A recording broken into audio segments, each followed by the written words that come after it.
Good evening all of you. तो एक दिन का ब्रेक मिल गया है आपको। आज हम लोग सॉल्व करेंगे 1.2।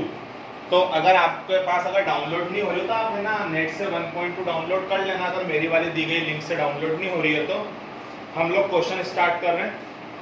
क्वेश्चन फर्स्ट, शायद सेवंथ क्लास का क्वेश्चन आपकी बुक में छप गया है कि आप प्राइम फैक्टर्स करो। क्या करो? प्राइम फैक्टर्स 140, 156 इनके प्राइम फैक्टर्स करो। ऐसे ही क्वेश्चन है 3825।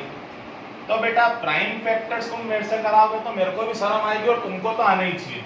एक क्वेश्चन के फिर भी कर देता हूँ 3825। तो 2 से तो जाएगा नहीं, 3 से चेक करो। 5 7 3 से गया, 3 1 जा 3, 3 2 जा 6, 22, 3 7 जा 21, 3 5 जा 15। फिर 3 से गया, 3 4 जा 12, 3 2 जा 6, 3 5 जा 15। अब 3 से नहीं जा रहा है तो अब 3 से नहीं जा रहा, 5 काय से जा रहा है? 5 से। 5 8 जा 5 5 जा 5 जा 17, 17 1 जा 17। तो बेटा अब ये सब चीजें तो आपको बचपन से आती होगी। तो क्वेश्चन नंबर फर्स्ट में सिर्फ और सिर्फ आपको प्राइम फैक्टराइजेशन करना है। वही बात करूं मैं क्वेश्चन नंबर सेकंड की। तो ये क्वेश्चन थोड़ा सा काम का है। इसमें आपको पहले एलसीएम निकालना है, फिर आपको एचसीएफ निकालना है, फिर आपको ये प्रूफ करना है कि एलसीएम इंटू एचसीएफ इक्वल होगा प्रोडक्ट ऑफ टू नंबर्स के। एलसीएम इंटू एचसीएफ इक्वल होगा प्रोडक्ट ऑफ टू नंबर्स के। तो इसमें से एक में करा देता हूं, बाकी आप लोग करेंगे। जैसे एक क्वेश्चन है 336 एंड 54।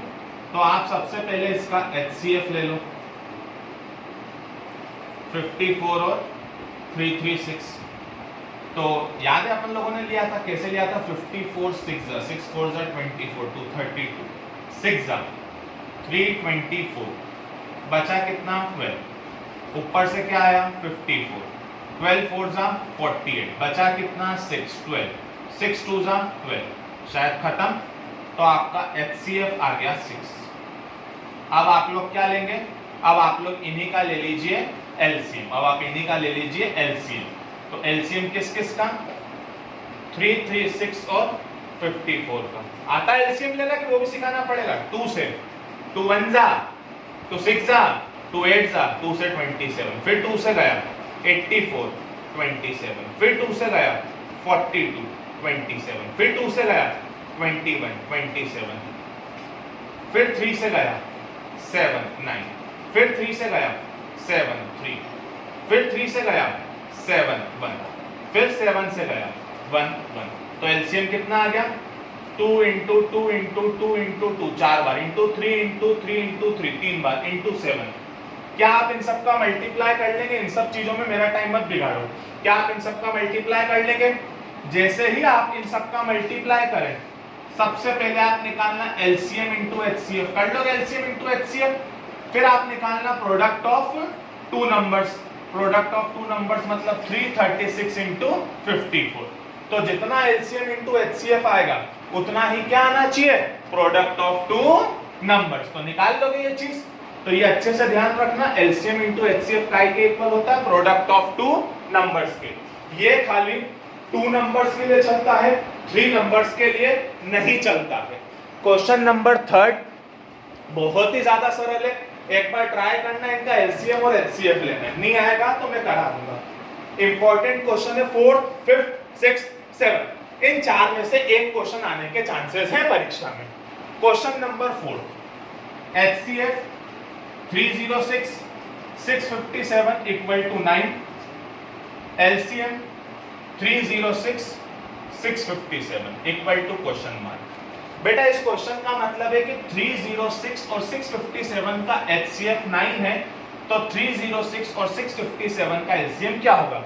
ये क्वेश्चन ऑब्जेक्टिव में आता है। तो ऐसे क्वेश्चन में डायरेक्ट लिखते हैं LCM into HCF equal to product of two numbers. तो एलसीएम निकालना है, एचसीएफ कितना? 9 equal to product of two numbers. तो दो नंबर कौन कौन से हैं? 306 इंटू 657। 9 इधर मल्टीप्लाई में है, उधर जाके डिवाइड में। आई होप सो आप ये मल्टीप्लाई डिवाइड कर लेंगे। क्लियर है क्वेश्चन? क्लियर है? अब अपन लोग नेक्स्ट वाला क्वेश्चन करते हैं। तो नेक्स्ट क्वेश्चन है हमारा कि 6 की पावर, ये मोस्ट इंपॉर्टेंट, 6 की power n never ends with 0। बेटा ये क्वेश्चन ना सालों से एग्जाम में आ रहा, रूप बदल बदल के। अभी मैंने बोर्ड पे 6 लिखा है, आज से 3 साल पहले एग्जाम में 15 लिखा हुआ आया था, कभी 9 लिखा हुआ आ जाता है। Never ends with 0। बेटा ये चीज बहुत अच्छे से ध्यान रखना कि अगर कोई सा भी नंबर 0 पे खत्म होता है, कोई सा भी नंबर कहां पर खत्म होता है, 0 पे, तो उसके फैक्टर आप कुछ भी निकाल लो, उसके फैक्टर में कम से कम एक 2 और कम से कम एक 5 आएगा। चाहे वो 10 हो, 20 हो, 50 हो, 90 हो, 120 हो, 150 हो, 180 हो। अगर किसी के भी लास्ट में 0 आता है तो उसके फैक्टर में एक क्या आएगा, 2, और एक क्या आएगा, 5। बिना 2 या बिना 5 के कभी भी नंबर काय पे खत्म नहीं हो सकता है, 0 पर खत्म नहीं हो सकता है। बिना 2 और बिना 5 के नंबर कभी भी काय पे खत्म नहीं हो सकता है, 0 पे खत्म नहीं हो सकता। ये चीज बहुत अच्छे से ध्यान रखना। तो ऐसे क्वेश्चनों को करने का तरीका एक ही होता है, 6 के फैक्टर कर लो। 6 contains 2 and 3 as a factor। 6 के फैक्टर क्या होते हैं, 2 and 3। But if a number ends at 0, it contains 2 and 5 as a factor, but 5 is not a factor of 6, therefore it does not end with 0। बस बेटा इसमें आपको क्या लिखना रहेगा, हर क्वेश्चन में जो भी है उसके फैक्टर क्या है, 2 और 3। 6 के फैक्टर क्या है, 2 और 3। पर अगर कोई सा नंबर 0 पे खत्म हो तो उसके फैक्टर क्या होना चाहिए, 2 और 5। तो 6 का फैक्टर 2 तो है, पर कौन नहीं है, 5 नहीं है। इसलिए 6 कभी भी काय, 6 की पावर n कभी भी काय पे खत्म नहीं हो सकता, 0 पे। 5 is not a factor of 6, therefore 6 की power n does not end with 0। Exam में एक क्वेश्चन आ जाए 15 की पावर n, तो आप लिखोगे 15 कंटेन्स, तो 15 के फैक्टर क्या होंगे, 3 और 5। ठीक, तो 15 contains 3 and 5 as a factor. पर अगर कोई सा नंबर 0 पे खत्म हो तो उसके फैक्टर कौन होना चाहिए, 2 और 5। तो है ना, 5 तो है इस बार, पर कौन नहीं है, 2 फैक्टर नहीं है 15 का। इसलिए 15 की पावर n कभी भी 0 पर खत्म नहीं हो सकती। तो ये क्वेश्चन एक तरीके से पूरा थ्योरी क्वेश्चन जाता है। क्या करना है, सबसे पहले उस नंबर के फैक्टर निकालो। उस नंबर के फैक्टर निकालने के बाद ये बता दो कि कोई सा भी नंबर का अगर एंड में 0 आएगा तो उसके फैक्टर मिनिमम कौन कौन होने चाहिए, 2 और 5। तो 2 और 5 अगर दोनों में से कोई एक भी नहीं है तो उस नंबर की पावर n कभी भी 0 पर खत्म नहीं हो सकती। उस नंबर की पावर n कभी भी 0 पर खत्म नहीं हो सकती।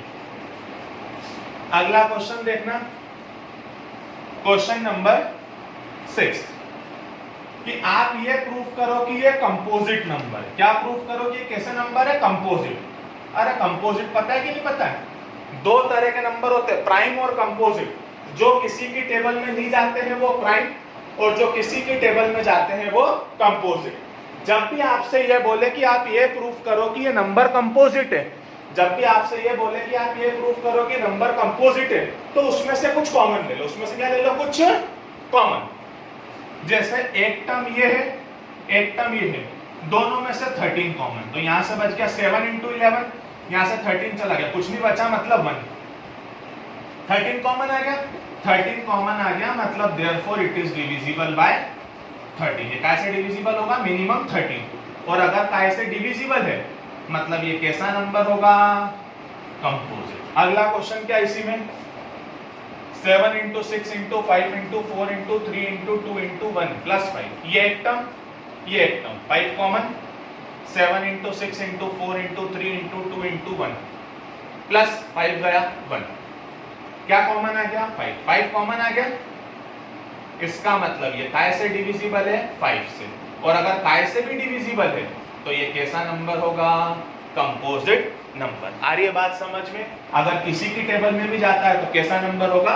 कंपोजिट। नेक्स्ट क्वेश्चन, सोनिया एक ग्राउंड का राउंड लगा रही है और उसको राउंड लगाने में लग रहे हैं 18 मिनट। रवि ने सेम पॉइंट से शुरू करा, उसको राउंड लगाने में लग रहे हैं 12 मिनट। तो दोनों अगली बार सेम पॉइंट पे कितनी देर बाद मिलेंगे?